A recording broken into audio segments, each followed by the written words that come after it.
Hola, buenas noches. Yo soy Héctor Ortiz y este es el desarrollo de nuestra actividad número 6 para el curso de Economía. Fue realizado por mí, Héctor Ortiz, y por la compañera Mariana Palacios. Pero pues en este momento la compañera Mariana no pudo estar presente por un motivo personal. Entonces, bueno, vamos a hablar de la evolución de las cuentas nacionales. El sistema de cuentas nacionales fue diseñado con enfoque en las cuentas macroeconómicas. Con esto nos referimos a cuentas que se relacionan entre sí a nivel global, zonas, país o grupo de países, teniendo en cuenta el Producto Interno Bruto o PIB. El empleo, las utilidades, la inversión, las importaciones, exportaciones, estas cuentas se crearon para mostrar o evidenciar los aspectos más importantes en términos económicos de un país y así poder tomar decisiones en cuanto a los cambios que son necesarios. Es decir, en qué un país debe invertir para producir más cierto producto, el producto que más se esté exportando, que pues eso es bueno para un país. Un ejemplo, para Colombia es muy bueno exportar en este momento petróleo, pero pues Colombia tiene el potencial para exportar muchos más productos en los cuales se debería estar invirtiendo. Bueno, para los siglos XVII y XVIII en Europa Occidental, académicos de la Escuela Aritmética Política y Fisiocracia se convirtieron en los precursores de las cuentas nacionales. En Inglaterra, algunos autores trataron de medir la riqueza que poseía esta nación. En Francia, otros personajes sentaron bases de la contabilidad, de qué cantidad de productos se producían en ciertas regiones.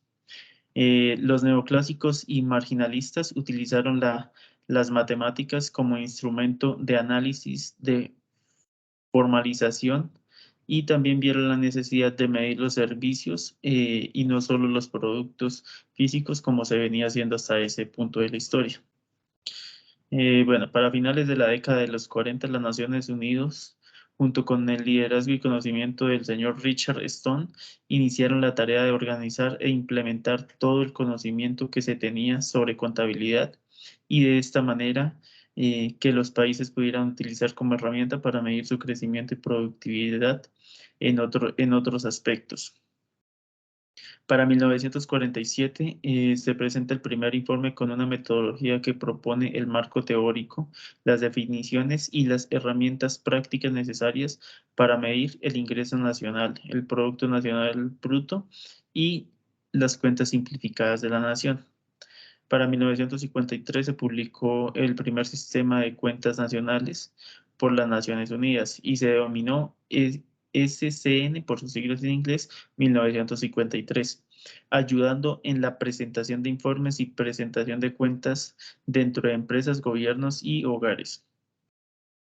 Para 1968 se publicó un nuevo sistema de cuentas nacionales, esta vez fue el de 1968, se amplió sosteniblemente el alcance del sistema que se tenía, en especial por la incorporación de herramientas de análisis más complejas, como matrices, insumo, producto, las cuentas de flujo de fondos financieros y las balanzas de pago.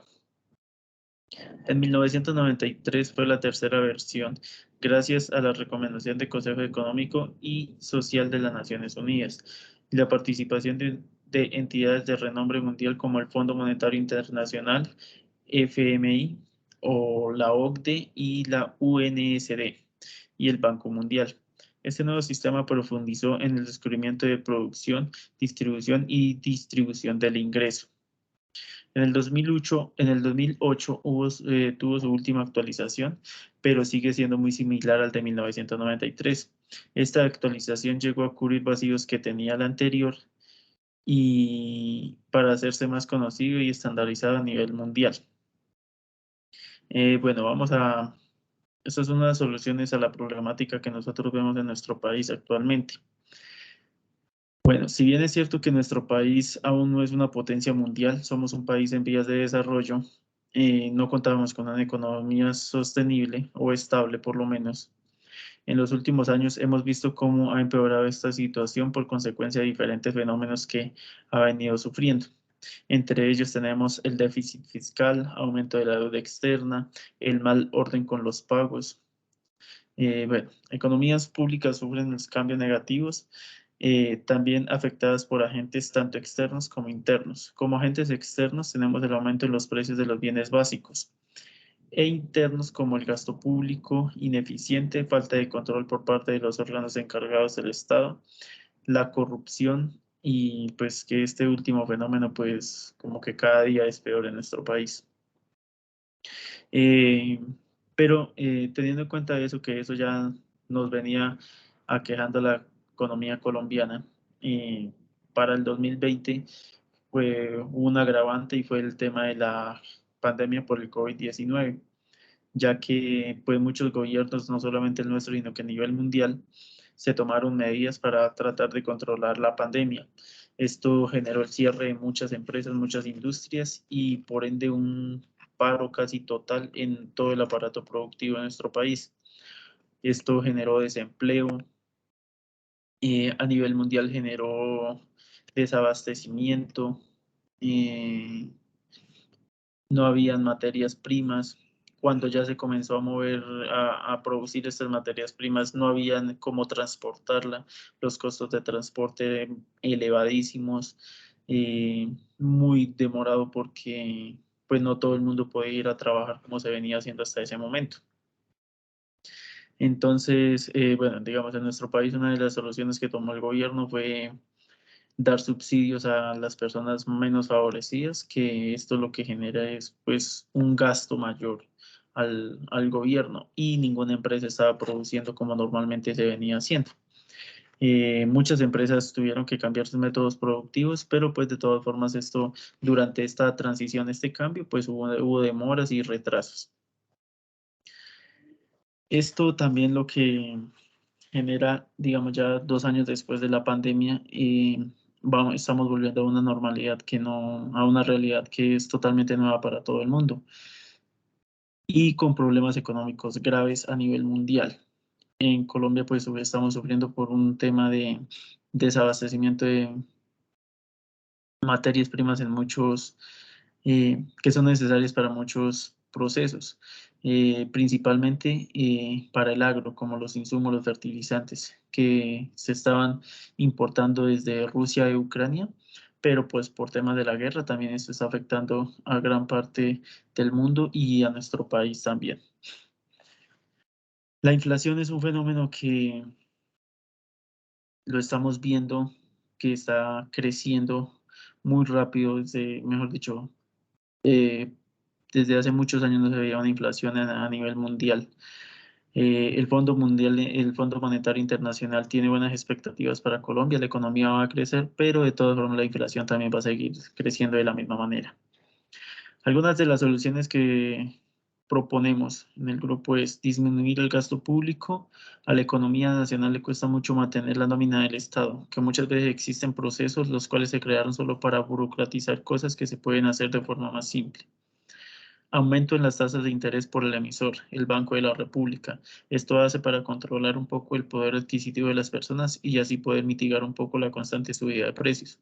Esta es una medida que actualmente el gobierno y el Banco Nacional, el Banco de la República está tomando, la está implementando. Fomentar la transición entre informalidad y la formalidad, ya que actualmente hay muchas personas llevando a cabo actividades económicas informales, las cuales son muy difíciles de medir y supervisar.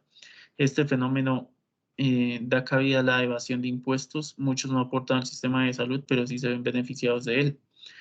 Ese es un fenómeno que sufrimos en todas las partes de Colombia y es que a falta de podernos certificar o que todo el mundo podamos calificarnos en o especializarnos en cierta tarea, entonces lo más fácil es volvernos comerciantes, pero informales, ya sea desde la venta de dulces en un semáforo, venta de empanadas, cosas así muy sencillas, pero que se vuelven informales, hasta tal punto de ser comerciantes de productos importados de otros países, no se declaran impuestos, no hay control estricto sobre estas actividades económicas y esto lo que hace es agravar esta situación de déficit fiscal. Bueno, inversión a sectores industriales a los cuales estamos muy atrasados. Todos los temas y ramas que tengan que ver con la computación, informática, programación y similares. No es un secreto que Colombia está muy atrasada en temas tecnológicos y eso es lo que hace falta. Una solución podría ser invertir en este sector.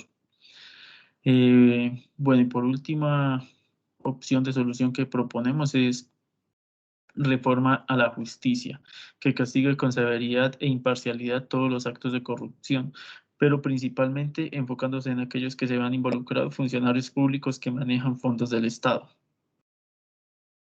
Bueno, como opinión, tenemos que sin duda alguna la variable más importante que afecta a la economía finalmente fue la pandemia por el COVID-19.